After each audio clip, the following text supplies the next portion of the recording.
Hey there guys! Today's video is about bullet journal, bullets, and signifiers and how I use them and what I do that's a little bit slightly different than the original system and how I use the original system and all of that.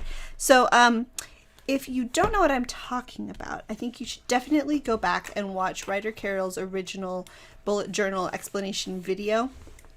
He explains the whole system, including what the different bullets do. There are actually two different versions of that video. In the original one, what he does, here I'm going to pull this out and show you. What he does is he uses a box for a task, and then I believe he'll fill it in halfway when it is halfway completed, and then all of the way when it's completely done. And a lot of people really like that system. They like the look of a filled in box. You can get really fun with colors and stuff that way. But the more updated version of the video just uses a dot. And I think that makes more sense as far as calling it a bullet journal for one thing, but I also prefer that dot. It's just quicker to draw than trying to do a square and make it look good every single time. And then what you do to mark these off is you put one line through when it's started, and then a second line through when it's done, and then it's an X, and you know that it's handled, right? So you go and you write your whole to-do list, and you've got all these dots, and you can cross things off as they are completed. So what and these are like the official ones. Then along in the same rows as your rapid logging, you can put a note. You can put an event. And then you can keep writing more to-do lists, all in the same rapid log. And then the term signifier, what that means is something that's to the left of the bullet. So any of these are all called bullets. To the left of that is called a signifier. So the one that's like shown in the video is just a star, and that star means that something's important. And that's like a really easy one to use, and I think like a lot of people probably do. It's definitely the one that I use the most as far as signifiers. And you can basically, he says that you can do whatever you want. You can do, a question mark for research, or a exclamation point for, I don't know, whatever you want it to mean. Some people get really intricate with them, but I tend to really just use a couple. Another thing about these bullets is you can really do whatever you want, whatever works for you. So early on, when I first started bullet journaling, I actually added an extra bullet to the system. Instead of just having a dash for notes, I also used a little heart for some notes. And the way that I distinguished those in my mind was a dash was for an actionable note. Something like Tuesday meeting. And a heart would be a non-actionable note, something like love my dog, or he did something cute, whatever. That's not actionable. And so the heart worked for that. And then these more actionable things, that this Tuesday meeting, it needed to be put on my calendar. So what I would do is I would use that line, and I would make it into an arrow showing that I had scheduled it in my monthly log or whatever. And that I used that for like the first month of bullet journaling, because I really was into looking at my daily log and saying, okay, everything here has been taken care of. This one's done, this one's migrated, this one's half done and then migrated, this one is scheduled, and these are done, And then I would look at it and go, that's great, everything's done, and everything is in only one place. I started to decide I didn't really like the heart that much, so I kind of dropped it, and now I only use dashes for notes, and that's fine. And sometimes I will use like a dot for a task, for something that's like, add Tuesday meeting to my calendar. Another symbol I've used that's a non-standard, and this is only sort of temporary. I did this once or twice in like a weekly spread where I had a weekly to-do list, and I wanted to designate certain tasks were for videos. And so I put it as a little play button, and then I filled it in when it was done. I tried this once. I didn't really like it that much, but it's an option, you know, I just want to say. Another thing that I do more often is that as I'm going through, I have, you know, my different tasks like clean this, you know, read something, blah, blah, blah. And I'll put a box next to an errand.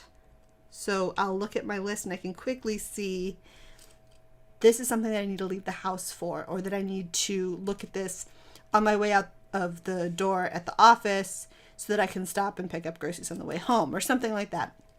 When I'm out of the house, these are the things I'm doing. So I have errands as squares and dots for any other task.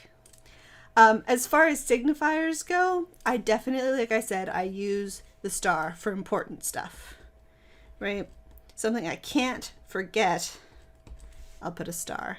I will often put a little arrow next to a task, and that just designates that it's something to do at home, that it's something like clean a room or work on something on my computer or whatever it is, something that's not, that's like location specific, right? And that's pretty much it. I don't really like to get too complicated with it, because if you ask me, I think the first thing that tells you that your system of bullets and signifiers is too complicated is if you have to write it down. I see a lot of people in their bullet journal flip throughs, and no offense to any of them, these are gorgeous pages, but they'll have a key at the front and it goes like, ooh, how pretty, and then it's like decorated, and then they're like, okay, this means a task. And this is useful for when you're showing somebody else, like this, I'm showing you, but I don't have any of this written down in my bullet journal for reference for myself, because I firmly believe that if you have to write down your key in order to remember it, it is too complicated to use. On the same vein, like I said, a lot of people will get really intricate with the kind of signifiers that they use. They'll have, you know, like, oh, this is something that needs to be done at the house, and this is something that I need to post a picture of on Instagram, and this is something that I need to remember when I'm praying, or like lots of different things. And it's great, like, if that works for you, but I feel like if it gets into the point where you're like drawing little pictograms, and it takes all of that, and I think these, you kind of have to go back to the key and go, what is that doodle anyway?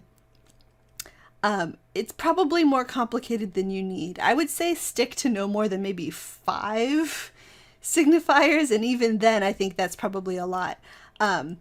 Really just use it as it comes, and just don't make it complicated, because the bullet journal system is all about being quick and efficient. So just use whatever makes sense to you. Like, if using a star doesn't mean important to you, then it's not going to mean important to you. Like, don't force it. Use what makes sense. And also, finally, is that you are not beholden to your system at all. Even if you decide to write your key in the front of your journal, you don't have to stick to it that way. If one day using a star means that it's an important task, then you can turn the page, and the next day using a star means that it's something that you're delegating to someone else. And then you turn the page again, and the next day star means something that you need to buy. Like, do whatever makes sense to you that day, because one day you're going to be at the office doing, you know, everything's on your computer. The next day you're going to be running around doing errands, and the day after that you're going to be at home trying to clean the whole house at once. Like, your planner should be able to adapt with you. That's why it's a bullet journal. It's because it adapts with you, and it becomes what you need it to be on any given day. This is turning into kind of a bit of a preachy video, and I'm sorry about that. like, basically you do you, and if you want to reject everything that I've just said, then that is what makes your bullet journal your bullet journal. So I say power to you. That's all I'm really talking about. Just wanted to show you sort of the signifiers and the bullets that I personally use that are a little bit different. But again, check out the link to the original Ryder Carroll video down below. And I think whenever you start to feel overwhelmed by your system, whether it's having too many different kinds of bullets to keep track of or anything else, I think it's helpful to go back to that original system and kind of reset and figure out how you want to do things. So that's where I will leave you. Thank you for watching. Don't forget to subscribe, and I'll see you in the next video. Bye.